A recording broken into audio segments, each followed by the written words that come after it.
बिस्मिल्लाहिर्रहमानिर्रहीम, अस्सलाम वालेकुम, बख़ैर रागले। इसमें आतिफ वकास और आज हम फर्स्ट ईयर फिज़िक्स के chapter number 2 vectors and equilibrium का न्यूमेरिकल क्वेश्चन नंबर 5 सॉल्व करेंगे। क्वेश्चन की आप स्टेटमेंट देखें, उसमें कहते हैं vector F having magnitude 5.5 newton makes 10 डिग्री with X axis and vector R with magnitude 4.3 meter makes 80 degree with x-axis. What is the magnitude of their dot and cross products?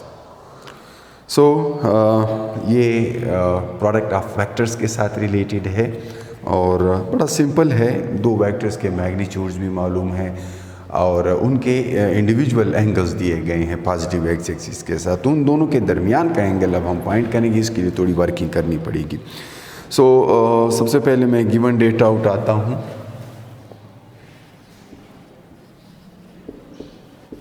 Given data में जैसे कि इन्होंने कहा है कि दो vectors हैं, तो इसमें पहला वेक्टर्स फोर्स का वेक्टर है F and that is 5.5 Newton, और दूसरा जो है वो पोजीशन यानी डिस्टेंस का वेक्टर है, डिस्प्लेसमेंट वेक्टर है या मोमेंट आर्म कह सकते हैं उसे, पोजीशन वेक्टर आर, जिसका मैग्नीट्यूड 4.3 मीटर्स है। अब हमने इन दोनों का उनकी डायरेक्शंस भी दी गई हैं, दोनों के एंगल्स बताए गए हैं। यानी पहले का पॉजिटिव एक्स एक्सिस के साथ एंगल 10 डिग्री है, दूसरे का पॉजिटिव एक्स एक्सिस के साथ ये थीटा एफ है और ये थीटा आर है। तो ये पॉजिटिव एक्स एक्सिस के साथ कहते हैं कि 80 डिग्री बना रहा है। अब हमने इन दोनों के दरमियान का एंगल वैसे फाइंड करना है, और आपको पता है कि अगर इस तरह की सिचुएशन हो और एक 10 डिग्री बना रहा है, इधर है ये 10 डिग्री है, ठीक, और एक 80 डिग्री बना रहा है कोई इधर है यहाँ पे, तो इन दोनों के दरमियान का एंगल आप आसानी से बता सकते हैं इन दोनों एंगल्स को आपस में सब्ट्रैक्ट करके। तो इसलिए मैं यहाँ पर थीटा जो लिखूँगा इन दोनों के दरमियान वाला, वो यूँ करूँगा कि थीटा आर से थीटा एफ सब्ट्रैक्ट कर लूँगा और 80 माइनस 10 से मेरे पास 70 डिग्री आएगा। So the angle between them is 70 degree. This is the angle between these two vectors. Clear? ये वाला एंगल जो यहाँ पे होगा, so that is 70 degree.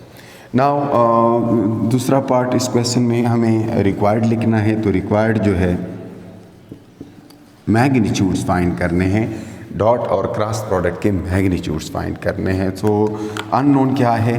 Unknown में आप देखें, एक तो मैग्नीट्यूड ऑफ डॉट प्रोडक्ट है यानी एफ डॉट आर, इसका मैग्नीट्यूड बताना है, दैट इज़ अननोन, और दूसरा एफ क्रॉस आर है, उसका भी आपने मैग्नीट्यूड बताना है, क्रॉस और डॉट दोनों के मैग्नीट्यूड बताने हैं। क्लियर?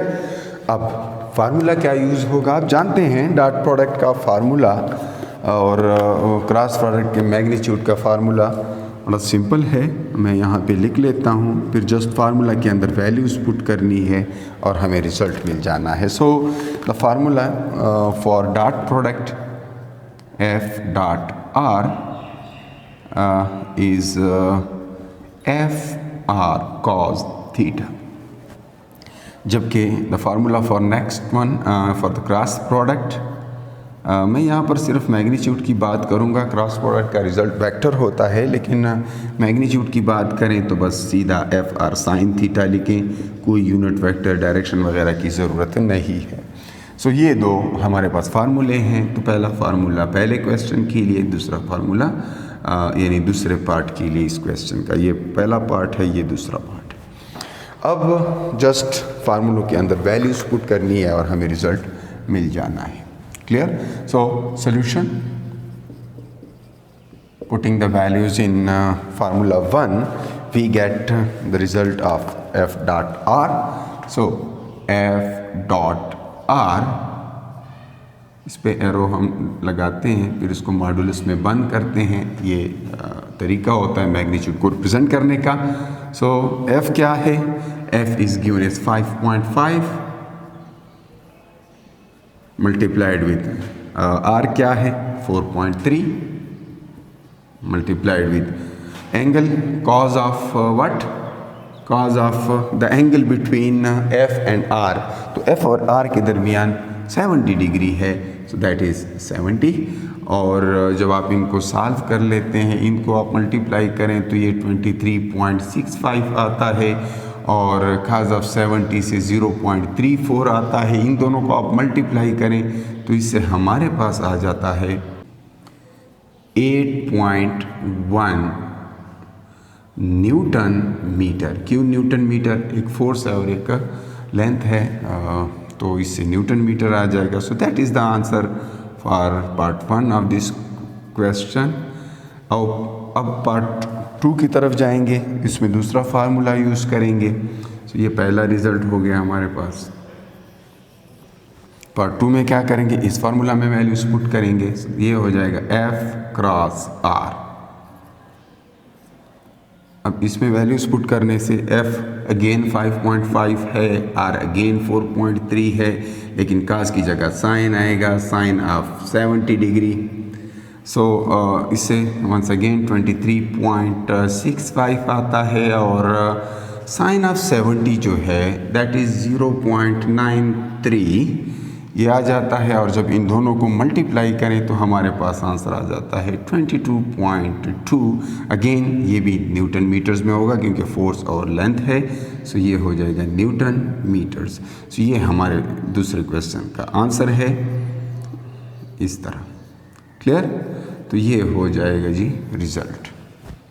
इसके साथ ही ये क्वेश्चन ख़त्म होता है। इंशाल्लाह नेक्स्ट वीडियो में नेक्स्ट क्वेश्चन पे जाएंगे। तब तक के लिए द अल्लाह पामान।